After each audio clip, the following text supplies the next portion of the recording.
Et on va passer à un tout autre sujet. Donc tout à l'heure, certains disaient qu'on avait parlé uniquement d'azote dans la session précédente. Là, on va varier les plaisirs. Donc là, on change d'univers avec la présentation d'Alain Kléber, qui est responsable technique du pôle agronomie au sein du laboratoire Auréa Agrosciences, et qui va nous parler des réserves minérales et carbonées de la vigne en automne et de l'impact sur l'état végétatif et la production de l'année suivante. Merci. Bonsoir. Donc, Alexis Goutel de CR Distribution et moi-même, on va effectivement pas vous parler de blé et qu'un tout petit peu d'azote, mais on va vous parler de mise en réserve et de vignes en suivant le plan suivant.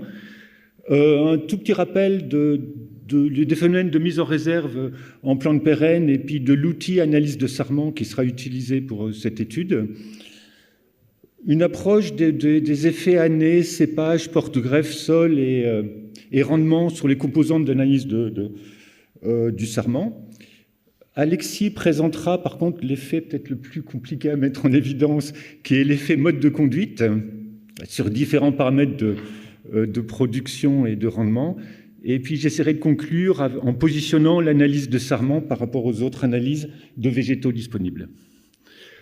La nutrition en plante pérenne, peut-être contrairement justement aux grandes cultures, c'est le fait qu'il y a 3 types de besoins assumés. Voilà. Besoin pour la production de l'année, besoin pour le fonctionnement végétatif de l'année et besoin pour la préparation de l'année suivante, que ce soit en termes d'aspect floral, en termes de mise en réserve, qu'elle soit minérale ou organique, ou en termes de stock, le stock pouvant être éventuellement utilisé l'année en cours. Pour vous illustrer, alors bien sûr, là c'est séparé un peu formellement en 3, il y a forcément des connexions entre ces différents types de besoins. Pour vous illustrer ça, c'est issu de travaux faits par M. Schreiner, pour vous montrer par exemple la répartition des prélèvements azotés sur ces 3 types de besoins. La production de l'année représente plus ou moins 15% des prélèvements azotés ou consomme ou constitue 15% des prélèvements azotés faits par la vigne sur une année. C'est quelque chose qui est étrangement stable, plus ou moins dépendant du rendement d'ailleurs. Les besoins végétatifs de l'année, c'est à peu près 1/3 des prélèvements azotés. Et puis la préparation de l'année suivante et la notion de pérennité, c'est la moitié ou 55% des prélèvements azotés. Et donc effectivement, l'idée c'est de dire comment on va pouvoir, quel outil analytique avons-nous pour apprécier ce phénomène si important. Quel outil analytique avons-nous? Donc en vigne, on a bien évidemment l'analyse de terre qui est la base au sens strict et au sens figuré de l'interprétation des analyses de végétaux, mais on a l'analyse de B pour la partie production, on a les analyses de limbes, de pétiole et d'extrait végétal, c'est un nom qu'on préfère à l'analyse de sève pour l'aspect végétatif, et l'analyse hivernale de bois pour essayer d'approcher cette notion de mise en réserve, de pérennité, analyse de bois qui, en termes d'éléments minéraux, il y a les macro- et micro-éléments classiques, qui se caractérisent en termes d'originalité par une approche des sucres et de l'amidon, donc des substances carbonées. Voilà, cette première introduction étant faite, quelques diapositives sur les effets année, en l'occurrence celle-ci sur l'évolution pluriannuelle. Pour simplifier la présentation, je vais vous présenter l'évolution pluriannuelle, et les autres diapos sont aussi uniquement sur la zone de Bordeaux, sur le vignoble de Bordeaux. C'est des analyses qui ont été faites de 91 à 2021, donc c'est quand même avec un recul d'un certain nombre d'années, avec 200 à 500 analyses de sarment par an, prélevées du 15 décembre au 30 janvier environ. Important, l'expression des résultats, et comme pour les terres, comme pour les autres analyses de végétaux, est en concentration. L'analyse usuelle, enfin l'expression usuelle, vous verrez que Alexis parle avec une expression qui est certainement plus vraie, qui parle en grammes par modalité, donc en ramenant la concentration à un volume végétatif, à une biomasse, ce qui est certainement l'expression la plus adéquate. Voilà ce que ça donne sur le terroir de Bordelais, l'évolution de quelques éléments. Il y a 2 types d'évolution en fait. Là, je vous ai fait un focus sur les dernières années, puisque Bordeaux subit là, des conditions climatiques un peu difficiles. Il y a des éléments qui restent assez stables, Par exemple, le magnésium, hein, sur la courbe quasi horizontale du bas. Magnésium, phosphore vont avoir le même phénomène, c'est-à-dire qu'ils sont stables en moyenne, mais très variables à la parcelle. D'autres éléments suivent par contre des évolutions un peu plus marquées. C'est le cas de l'azote, c'est le cas du magnésium, c'est aussi le cas des sucres ou de la combinaison sucre totaux pour amidon. Depuis 30 ans, l'effet année semble de plus en plus marqué sur les résultats. Ça donne, en termes d'explication, l'effet année va expliquer de 12 à 44% de la variabilité du sarment. 12 à 44%, selon les éléments, bien évidemment. Si on regarde maintenant l'effet cépage, donc toujours en restant centré sur le bordelais, voilà quelques cépages. L'effet cépage n'est pas très important. C'est les deux colonnes de droite, on va bien identifier, ou du moins on va le dire à l'inverse, les cépages blancs s'identifient assez facilement, hein, avec ce qui est en vert, c'est les différences significatives à moins de 5%. Les cépages rouges se regroupent plus avec Merlot qui se caractérise par un peu plus de manganèse ou un peu plus de magnésium. Mais on ne peut pas vraiment dire là, et c'est vrai d'ailleurs aussi pour les analyses foliaires, hein, on ne peut pas dire vraiment là que l'effet cépage est très marqué. Ça va représenter de 0 à 24% selon les éléments en termes d'explication de variabilité.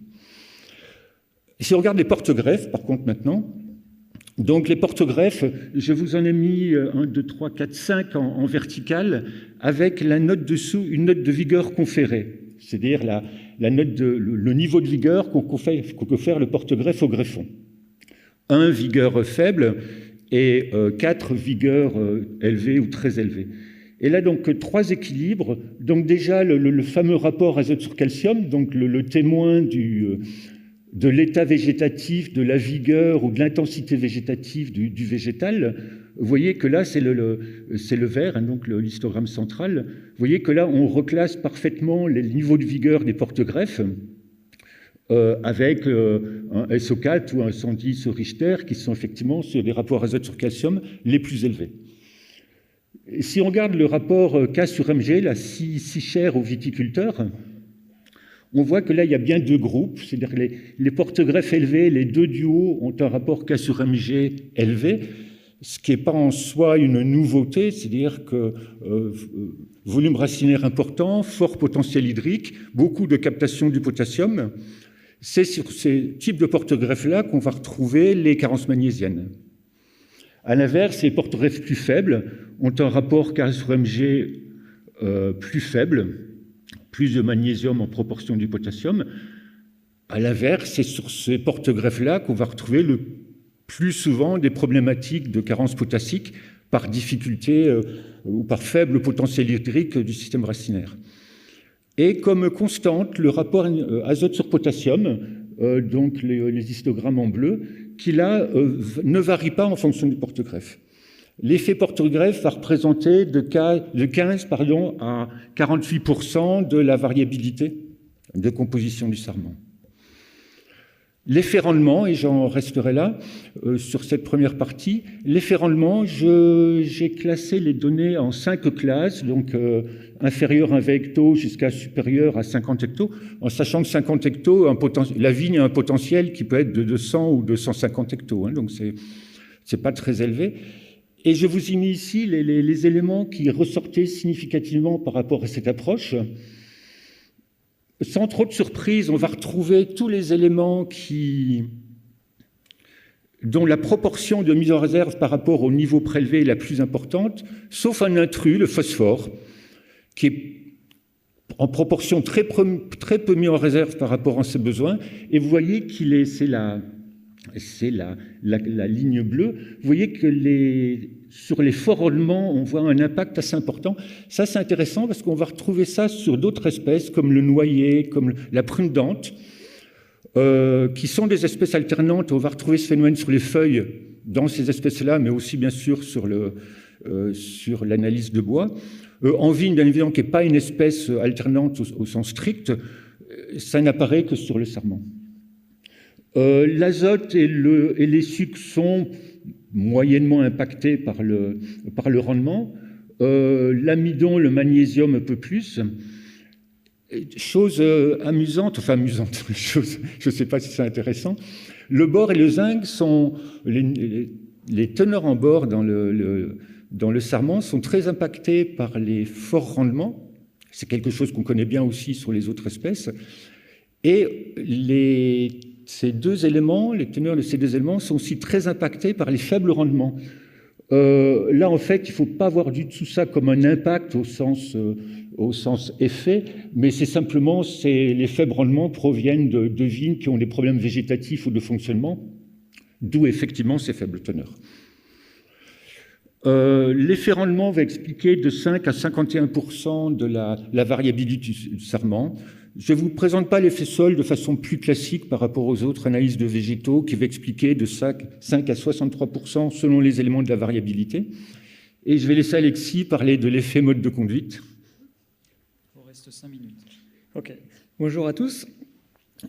Pour schématiser le mode de conduite, on va partir du principe que c'est toutes les actions qui vont être réalisées dans la parcelle pour la partie fertilisation, pour la partie protection, donc gestion des stress biotiques, gestion également des stress abiotiques, et puis on va aussi inclure tous les chantiers en vert qu'on va avoir dans la parcelle sur l'année, comme le rognage ou les périodes de taille, qui vont venir impacter l'activité biologique au sens large de la parcelle.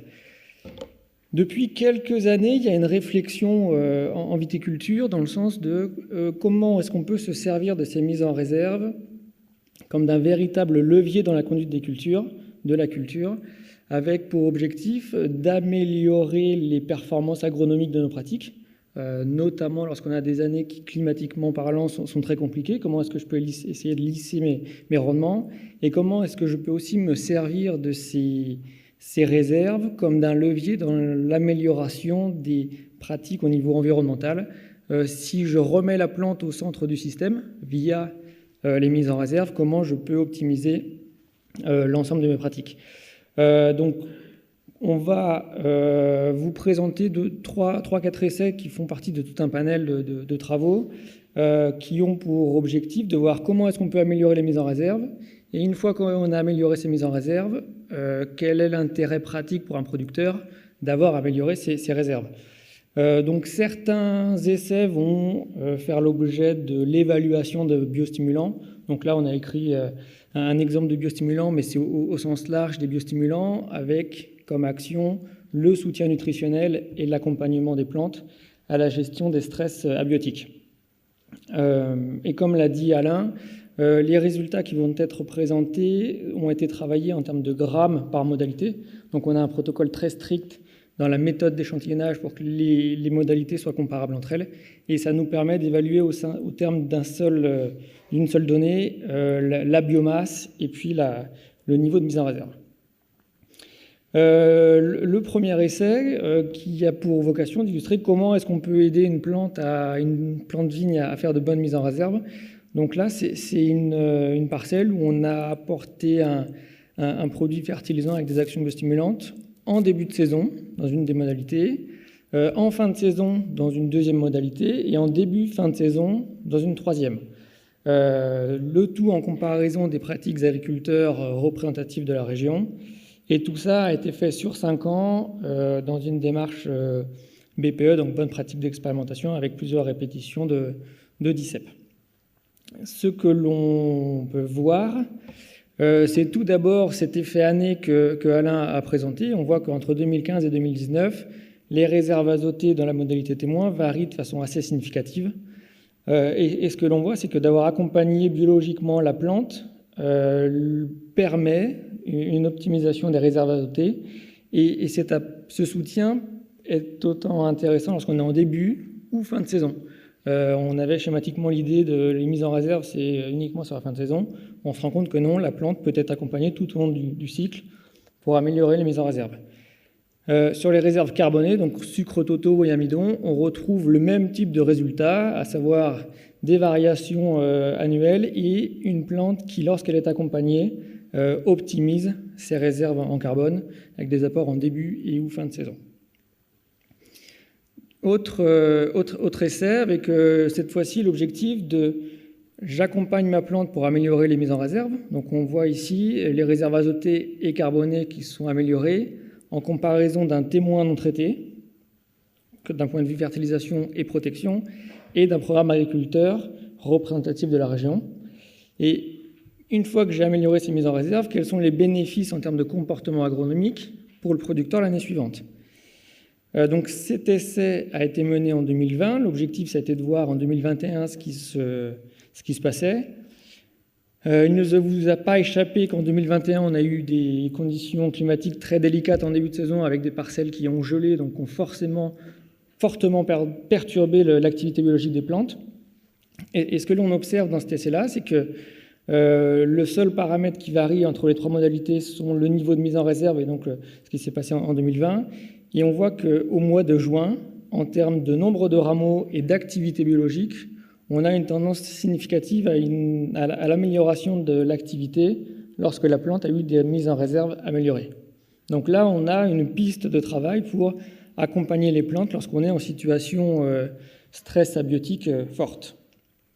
Et enfin, dernière illustration, la moyenne de 13 parcelles, 13 essais qui ont été menés en 2019, où là, il y a eu tout un tas de choses évaluées sur une démarche large bande, donc des parcelles qui étaient séparées en deux, et on avait pour objectif d'améliorer les réserves en amidon selon différentes méthodes. Donc on a en moyenne plus 10% d'amidon dans les modalités expérimentales en comparaison des modalités témoins agriculteurs. Et la suite de l'essai a été le comptage du nombre de grappes en 2020. Sur l'axe des abscisses, la différence entre la quantité d'amidon dans la modalité expérimentale en comparaison du témoin.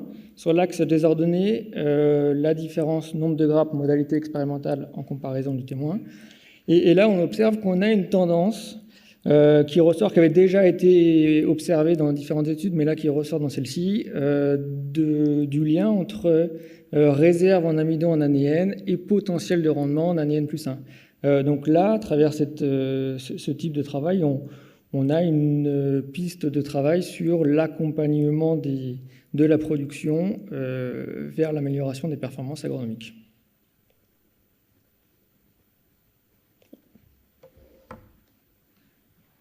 Voilà, donc diapositive de conclusion qui va aussi servir de tampon pour aller plus vite.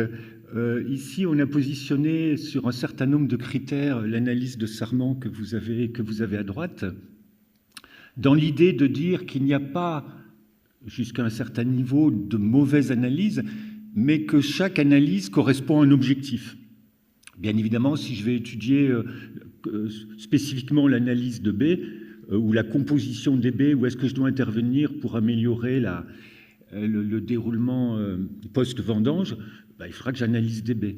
On s'aperçoit que l'analyse de Sarment, son intérêt, c'est qu'elle est très précise sur tous les éléments, qu'elle amène une information sur le glucide que bien sûr aucune autre analyse n'apporte.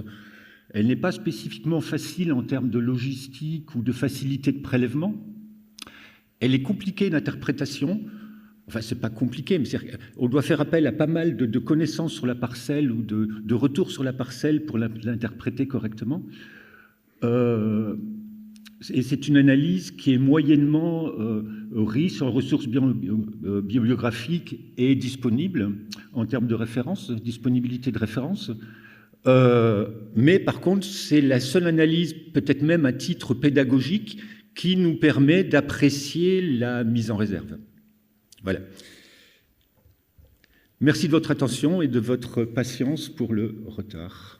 Merci.